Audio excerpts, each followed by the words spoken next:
Hola, hola. It's your girl Erica from America. Welcome to the Confidence Chronicles podcast.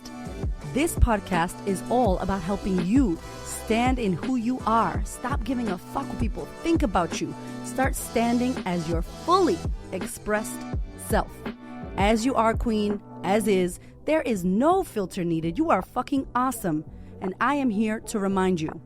I'm a confidence coach, a business mentor, a speaker, an author, and I am obsessed with women standing up, showing up, and creating their confidence. And I cannot wait to dig into today's episode with you.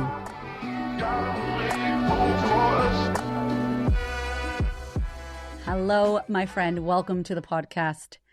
Today is a big episode where I'm sharing something that I can't believe it took me this long to share with you, to be honest. But before we begin, I just wanted to welcome you and say thank you so much for being here. Whether it is your first time listening, welcome to the podcast, or you've been here from the gate and you are my ride or die. I just really want to give you a shout out. I've been looking at my charts in the countries, and I think we got like 220 countries listening to this podcast. I just checked that I'm like number 214 in Sri Lanka, and we got Slovenia in the house. We got Germany in the house, India. So wherever you listen from, wherever you are tuning in from to this podcast, I just want to say thank you. I see you. I appreciate you. Thank you for listening. Thank you for being here. So we are about to launch a breathwork event. My husband and I, he's going to do all the work. He's doing a breathwork session tomorrow in our office space. And this month has just been about creating events because, if you listen, I'd be loving to meet people in real life. I love to hang out. I love to meet my people, hug you in real life. And one of the big things that we want to do is do a podcast tour. So stay tuned for that because can you imagine just having a podcast tour? Oh my God. Anyway, so all of this amazing stuff is in the works. We finally settled into our home because we did buy a new house and renovated it and just moved in at the end of March. And so this month has just been April was all about trying to chill and land and ground and organize the rest of the year. And May is just cracked up. It's just started. And so I'm really freaking excited for the year to come. I think that there's some really juicy shit happening in our world and our beautiful community. So just a big thank you. Thank you for being here. In March, I was speaking around Australia. I had a speaking tour for International Women's Day. That month is always very busy for us as a business, as a company, because all the work I do is talking about women's work and women's confidence. And so I love being busy in March. And I had an amazing opportunity to go on a tour with Business Chicks. And shout out to Emma and the Business Chicks crew. And we got to have some fun. We got to go to 3 different states, and it was a big tour, and it was a lot of travel, and it was wild not being with my kids, but it was incredible being with women in the audience, hugging people, selling our book, just chatting to so many of you out there who listen to the podcast. So I was about to leave. It was probably the Monday. It was like the week before, 2 weeks before. And I was laying down. I don't know about you, but I'll be watching Netflix and chilling sometimes when I feel overwhelmed. And so our life is very busy. And I think Hamish and I were watching. No, it was Apple TV. I'm lying. Sorry. We were watching this show called The Servant. If you have not gone and watched that show is hectic. But anyway, we were watching this show. It was a Monday night. And I was laying on my back. And I felt my breast, my right breast. And I was like, that feels weird. There was a lump, like a hard lump. Felt like a little bit of maybe not like a rock, but there was something definitely hard in there, something I'd never felt before. And I instantly had a freak out. I felt my body, my heart started racing, my hands started sweating, my mind started racing with all these thoughts like, fuck, oh my God, what is that? Is that cancer? Is that fucking cancer? Do you have breast cancer? Blah, blah, blah, blah, blah. All this stuff just started running. I couldn't even try to stop it. It was like, oh, okay, what the hell just happened? My mind got taken over. And so I took a deep breath and I felt it. And I said to my husband, babe, I've got something here. Like this feels really weird. There's like some kind of lump. I don't know what this is, but can you feel it? And he was like, oh, that doesn't feel right. And I was like, okay. And I would say maybe for 30 seconds, I had a freak out. I went to like, oh my God, I'm going to die. I'm going to leave my kids. What's going to happen in my life? Holy shit. 30 seconds of flight or fight, 30 seconds of racing thoughts, horrible feeling, really sick in the stomach. And then I took a deep breath. And I closed my eyes, and my husband was watching TV, but he was still watching me like, are you okay? Should I be, concerned? And I closed my eyes and I was like, whatever it is, we're going to deal with it. Whatever it is, you can do this. Whatever it is, you got this. Whatever it is. If it's horrible and bad news, if it's deadly, if it's nothing, if it's whatever, you got this. And it wasn't like it's okay, it's not, everything's going to be fine, and pretending that I wasn't worried about it. I had my moment of freak out. I can't believe how short it was. I can't believe it was only 30 seconds. And then I had this moment of real like grounding presence of like, yo, whatever the fuck this is, we're going to get through it. We got it. We're good. And it was this genuine belief, genuine internal belief that I was going to be okay. Now, in that moment. So I want to share that first as we go into this episode about me sharing how I found a lump in my breast and what happened.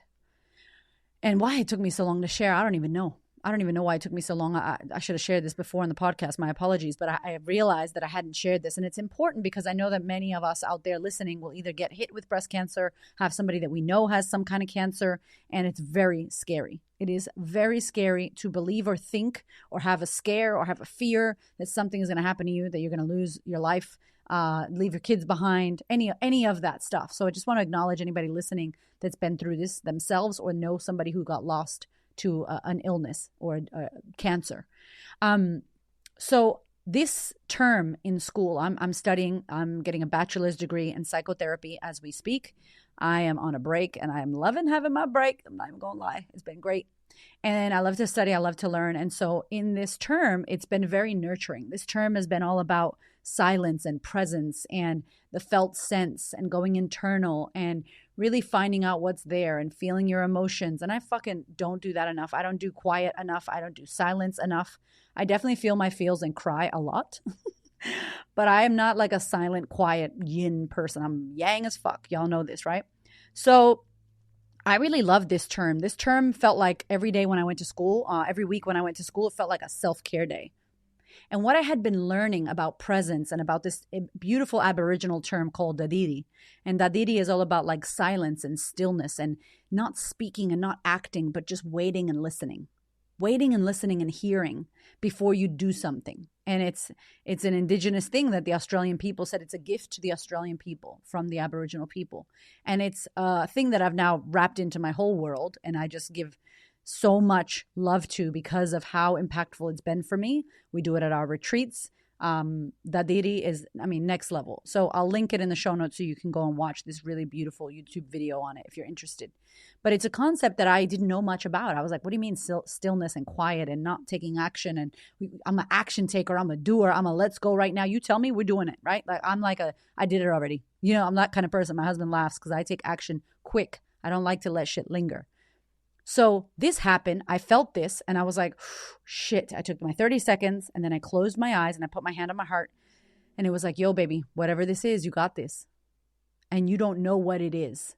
So can you be in this moment right now, allowing that there is a lump in your right breast and you're a little bit alarmed about it, but you also don't know and you don't want to jump to conclusions and attach to the story that it's cancerous and you're going to die because you don't know. And it could be, but it might not be. And so in this moment, Erica, while you are sitting here watching this show with your husband, trying to chill, can you just know that you're going to do what you need to do to sort it out and then release control and then let go? My God, I cannot tell you what a gift my ability to be able to do that was. And it only was because of that shit that I've been learning. And it only was because of all the work that I've been doing. And so I took the moment, let it go. And I said to my husband, I've got school tomorrow. So I'm going to go to school. I'm not going to miss class, but I'm going to call my doctor. I'm going to get a scan and then I'm going to sort everything out. Mind you, this is Monday night that I'm finding this. On Thursday, we're about to go to a 5-day retreat. And at retreat, the retreats that we do, they are intensive and immersive. And I don't even know I'm a mother. I don't even know that I'm Erica. I don't even know that there's another thing outside of this retreat. I'm so immersed. Hamish and I give all of our energy and attention to the women that are in this retreat with us. And it's full on. It's a fucking journey of 5 days. And it's big work. Energetically, mentally, spiritually, physically, it's a lot of work. So I was not trying to go to that retreat with that there. Does that make sense? I wanted to have like a clear mind. So I went to school. Told my teacher I need a minute. I got to call my GP, my little doctor person. I didn't even go see my doctor because I knew. I'm like, what are you going to do? You're going to touch my breast and be like, you need a scan. So I was like, listen, there's a lump in my breast. I need a scan. Can we organize a scan? And she's like, well, I would have loved to see you. I'm like, girl, I don't have time for that. Just let's organize a scan and then you can see me when we get the scan results. So that happened. I went and got the scan. She said to me, I had breast surgery. When I was 23, I got implants, fake boobs. I got saline breast implants because I thought my boobs were ugly. God, the shit you don't know when you're young. If you're 23, listen to me. You don't know anything. I didn't know shit. I was like, I need big boobs. Anyway, I got these boobs. The man from Florida was amazing. He put it so I could breastfeed, and I didn't even care. He's like, I'm going to do it so you can breastfeed when you have kids. I'm like, I might not never have kids. Whatever, dude. I want to be hot now, not hot later. That's exactly what I said to him. I want to be hot now, not a hot mom. That's what I fucking said, okay? Anyway, got the breast implants, had them for 13 years. In 2020 or 2021, I got this feeling like I want to get them out. I don't want them anymore. And I'm happy that I got them out. I don't want them in my body. No offense, no shade to anybody who has them. But I've researched a lot about it, and I was like, whoa, these are coming out of my body. So I took them out in that gap in COVID when we were able to do elective surgery. It was literally like a 1 month gap. And then we were locked down again. And I got my breast implants out. And while I got them out, I got a lift because I had massive boobs. I had breastfed 2 boys. My breasts were amazing. Everything was fine. No problems. And then I got a lift. My right nipple, where this lump was, that right nipple took so long to heal. I actually did a whole series on my Instagram, and I'm pretty sure I spoke about it on the podcast about why I did it and all the surgery and all my recovery. And if you want to know if you should get breast implants, my answer is no, but that has to be your answer. So just in case you're thinking that while you're listening to this podcast, I wouldn't do it again. But anyway, got them out, did my lift. That nipple took ages to heal. I think it got infected. Something happened. And so I have this weird scar on that side. So I know I have scar tissue. So my brain's like, is that the scar tissue? Is it because I'm lifting weights? Because I love lifting heavy weights. What the fuck is it? So I'm trying to figure this out. She goes, you're going to go get a scan. And have you had a mammogram? I'm 39. I will be 40 this year. Like in next month, I'll be 40, June 17th, right? And I'm like, no, I've never had a mammogram, but I hear they're terrible and get smashed up in your boobs and all that. And she's like, yeah, you got to probably, let's see what happens. Go get the scan. And if they don't like what they see, I'm going to ask them to give you a mammogram. So let me pause real quick. When doctors say this shit, you hear it and it's so scary because you're like, okay, so we're going to get a scan. And if they don't like what they see, meaning AKA there's a fucking problem, then we're going to do a mammogram. That's what I heard. And I'm like, okay, hopefully it's only a scan. So already you're fucking scared. So doctors, can you say it in a better way, please? Because my ass was nervous now. Now I'm getting nervous. Now I leave school. I go get this scan by myself at the waiting room, trying not to be all weird and think, fuck, am I going to die? So all this is coming in and out, by the way. I didn't get all woke and be like, I'm going to surrender to the moment. No, I'm in the fucking waiting room and I'm thinking, oh my God. Then I'm like, no, I'll be fine. So it's this back and forth feeling. And I get into the room and it's a man and that's fine. But he was just not a friendly man. It was very awkward that this man was going to scan my breast. But anyway, no offense to men, but it was just a weird situation because I was already feeling vulnerable, you know? So, and he wasn't really friendly and chatty. And he's like rubbing my boob with this fucking liquid shit. And I'm like, can you tell me some jokes, motherfucker? Like something, right? Nothing. Okay. So I'm sitting there. He's doing the scan. Takes forever. And I'm like breathing, trying to calm down. My mind's thinking the thoughts. And then he's like, I'll be right back. And I'm like, great. What the fuck does that mean? Right? You make everything mean everything. If there's like a micro movement, like, what do you mean you'll be right back? Do you have to pee? Or do I have cancer? What the fuck is going on? So he leaves. He comes back. He's like, I think we need to do a mammogram. And I'm like, fuck, there's a problem. And I am trying, but my tears come and I was fucking crying. And I'm like, shit. And I'm like, Erica, it's okay. So I'm hyping myself up. Why? Because I do this work. The beauty of this, by the way, my friend, when you do this work and shit hits the fan, which it will, people will get sick. Something will happen to your children. Something will happen to you. Life happens. Life happens while you're fucking making plans, right? So I'm over here trying to speak to myself while I'm also crying. So I'm like, cry, feel your feels. This is perfectly normal. You're allowed to be scared. This is scary. But also, don't go future. Stay here. We're right here. Nothing's happening yet. Calm down. It's all good. Anyway, so I get into the room and this beautiful woman, I just made friends with everybody there. They were so lovely. They're giving me a mammogram. It wasn't as bad, by the way. I thought it was going to be horrible because they talk it up so bad. It wasn't that bad at all. And I have a lump, so it's a little bit sore when I push the lump. They did the mammogram. Then they're like, we have to do another mammogram because we need zoomed in. So they leave again, come back. Oh, sorry, we need another one. I'm like, fuck, it must be real bad if we're getting like the double zoomed in fucking mammogram. So I'm in the waiting room and they're like, we'll let you know. And I'm like, great. And then I have to go home. And then I'm on my way and I'm like, fuck. And then I start thinking and I call my husband. And it is this journey back and forth, back and forth. Long story short, they sent me to a breast specialist to check my scan. And she is cool. She's like, listen, I don't think there's a problem. I feel like this is just calcium from all the surgery you've had and calcium buildup from the scar tissue. But they want you to have a biopsy because they're not happy with that thing right there. And she zoomed into it and I saw it. Doesn't fucking look like anything to me. Specks, I don't know. I'm like, okay. She's like, but honestly, I don't think you have anything to worry about. And I'm like, is she just saying that? I'm nonchalant. I'm over here like worried about this. But she's a breast specialist. So we need a biopsy. I'm like, cool. So I go off, run this retreat. No biopsy, just ran the retreat. Could focus my energy on the retreat, on the women. It was fucking one of the best retreats. It was amazing. Did the damn thing. Came back home and it was biopsy day. And in between that, I spoke in Sydney on International Women's Day, did my thing. Everyone's like, how the fuck did you do that? I'm like, because I just did it. Like, here's the lesson in one of the many lessons here. I can't do anything about it. Right now, if something happens to my children, right now, this second, I'm sitting here talking to you on this podcast. This very second, if something happens to my mother overseas, which is another podcast I need to talk about, when my mom relapsed, that shit was so hard. Oh my God. We have a lot to catch up on, friend. Anyway, I will do that one. What can I do from Australia, sitting here in my chair in Melbourne, Australia, while my mom's in Boston, Massachusetts? There's nothing. So there's a level of letting go of control. There's a level of trusting the process, trusting the universe, God, Buddha, Allah, whoever you believe in. There's a level of trust that needs to happen. That you think you know better. You think you could do something. I can't do shit about this. And me going to a future scenario where I'm dead or something bad has happened, or that's not helpful for my right now moment, is it? In the right now moment, what's helpful is trusting that this moment right now is all I got. And can I be with this right now? And this takes years of practice. Let me tell you, years of the power of now, Eckhart Tolle, years of a new earth, Eckhart Tolle, fucking years of this shit, years of Byron Katie loving what is. I might love it. I might love having cancer. I might love, what does she say? I might love going blind. You might love it. That might be your reality. Maybe this is what it is. Okay, cool. Fuck. It's hard to be with it. But what I want to say to you is my lesson was the trusting of the process and the fact that I can do nothing if I stress about something that's not here yet. So back to it.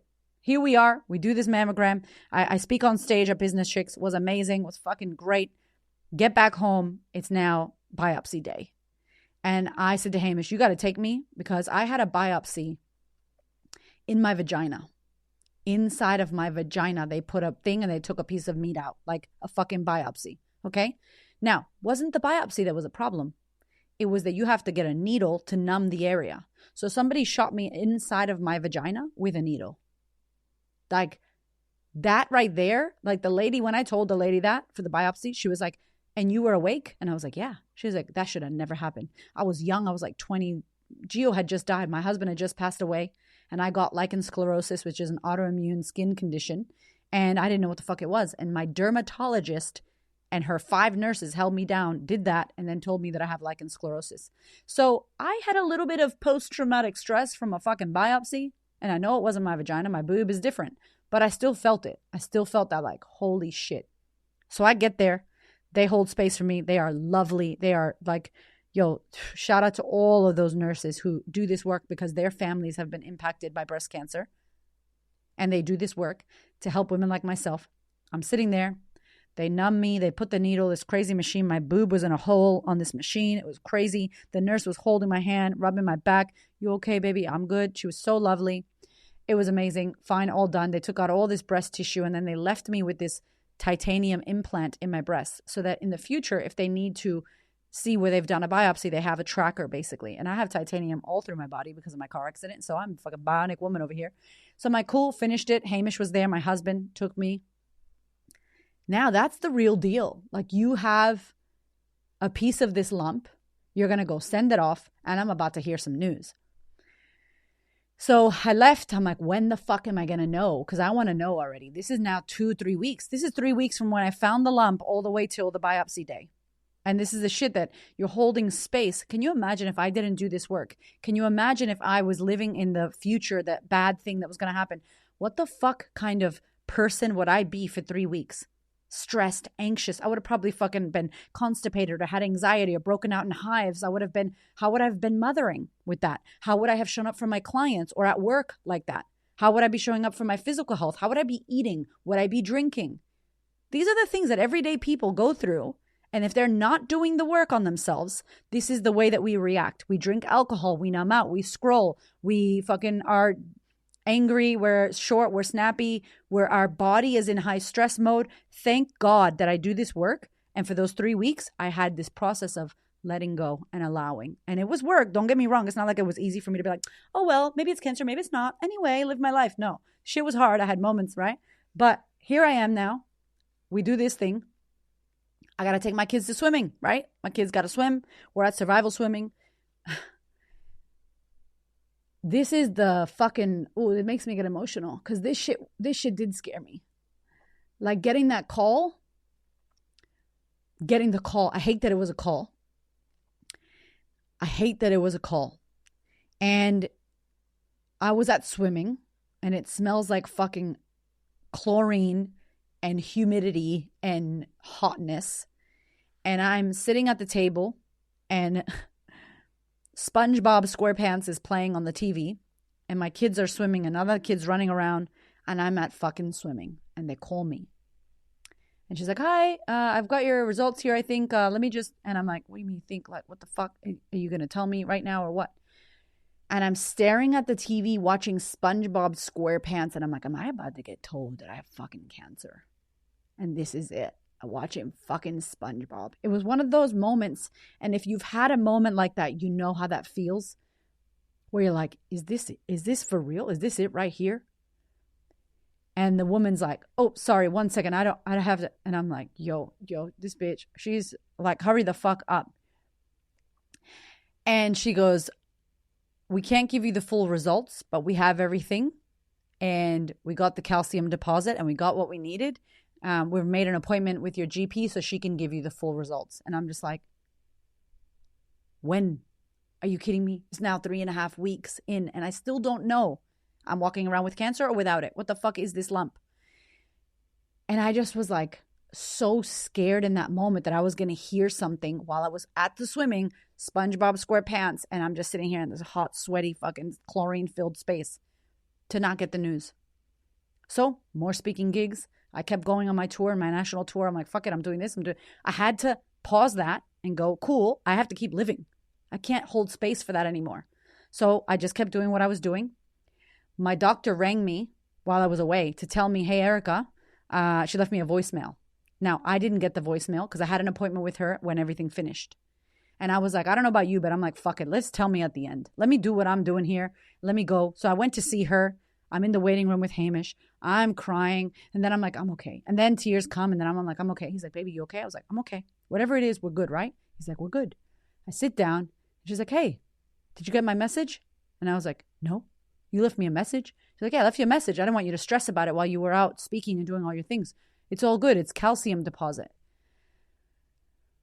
And I just started crying because I'm like, bitch, I'm over here. Like, she said, I left you a message. I said, I was not about to listen to a voice message. First of all, that's like telling me my results if I have breast cancer or not. Right? And thank God it's fatty tissue. It's tissue from my scar and from my multiple surgeries in my breast. There's still a lump there. I've gotten used to the lump. But the process of feeling like, is this it for me? Like, did I go through my whole life and I'm about to be taken out like this right now? Like, for real? And then questioning and then wondering and then thinking about my kids and then coming back to the present moment going, nope, I don't know. So don't follow that trail. And the back and forth to then only be like, hey, you're okay. You're good. And that hearing that, oof, what that did for me, I know that it wasn't a near-death experience, but it fucking was scary. It was really scary to go, if it was, and then you have a certain amount of time, or you're going to lose your hair, or now your focus has to be on your body and healing, you actually can't build your business. You actually can't run an event. You actually can't go, do the sisterhood.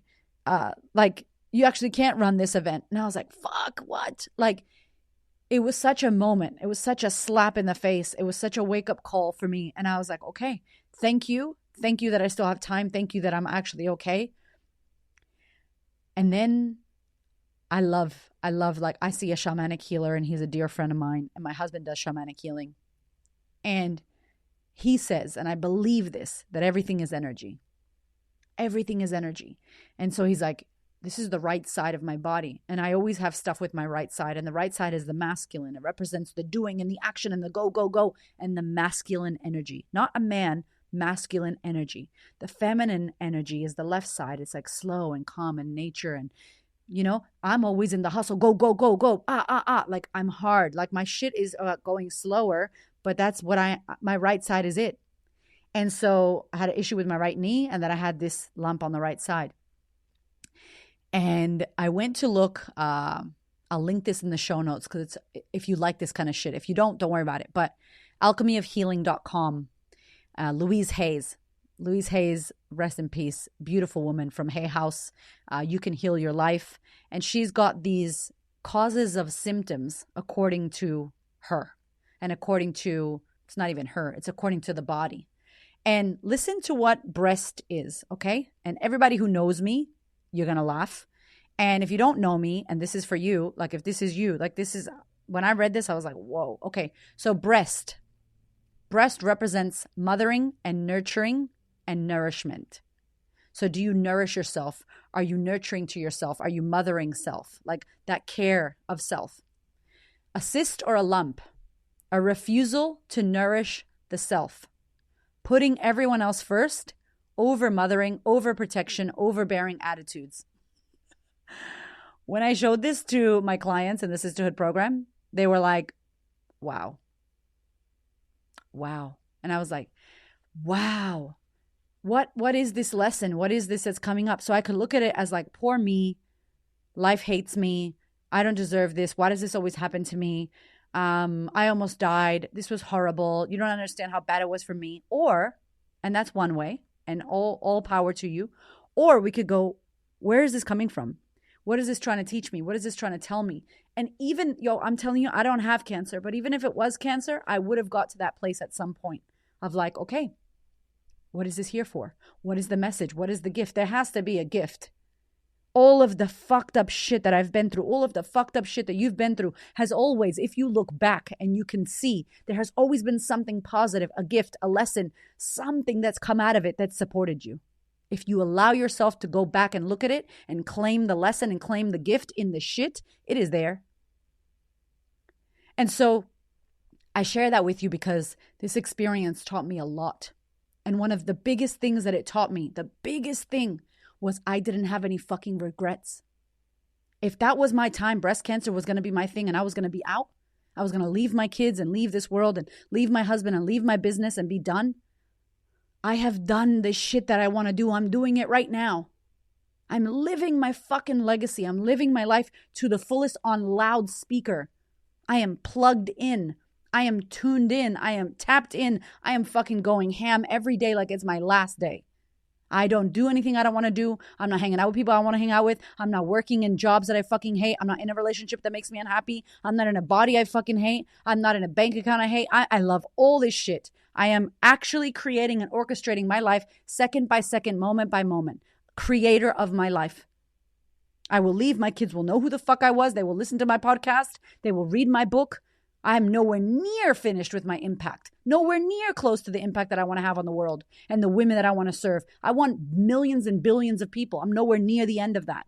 However, if I had to go right now, could I look back and go, fuck, I lived a good life and I did what I wanted to do and I died going out, fucking living my shit? Yes. And I know you're not the one that this happened to. It's happened to me. But I'm sharing this for you. Because why would we wait till we get that cancer scare? Why wait till something horrible happens? Why wait for the divorce, the debt, the disease? What are the 5 Ds that happen? Why would you wait till a friend of yours gets killed and you're at the funeral going, fuck, life is precious. I better go do what I want to do. Why? Why wait for that? Why not make it happen for yourself right now? Why not decide today that you're going to go for what you desire, that you're going to live the life you want to live? In every fucking way, shape, or form, because you deserve to be happy, because you want that. That's the biggest lesson. If tomorrow you had to go, would you look back and be like, fucking yes? Or would you be like, damn, top 5 regrets of the dying. My girlfriend, Bronnie Ware, wrote this book. And she writes the 5 regrets of the dying. And you, if this is speaking to you, I want to recommend you go and get that book. What would you be in regret about? What are you not doing that you want to do? Who are you not being that you know you want to be? What are you not going for that you want? Why are you staying in positions and places that do not light you up, make you happy? That's the lesson that it taught me. I went, fuck. No resistance, joy, happiness, fulfillment. I'm happy. Thank you. If I got to go, thank you. I had a great fucking time. And I will continue to do this work and go ham on this work because I'm nowhere near done. But if my day came, there's no regrets. And if there are regrets for you, what are you going to do about it? That's what I want to leave you with on this episode. Thank you for hearing me. Thank you for being here. I love you. I'll see you next week. Thank you so much for listening. I freaking love you. I appreciate you. Thank you for your ears and your energy and your attention. Thank you for letting me into your world. And thank you so much for listening and tuning in to this podcast. There are so many podcasts you can listen to. And I deeply, deeply, for real, appreciate you listening to mine. Do me one big favor, one big thing. Please share this episode or this podcast with a woman who you know needs to hear this. This is my mission on planet Earth, is to serve as many women as possible so that we could show up, stand up, speak up, and create the confidence and the life that we desire. I appreciate you, my love. I will see you on the next episode. Thank you so much.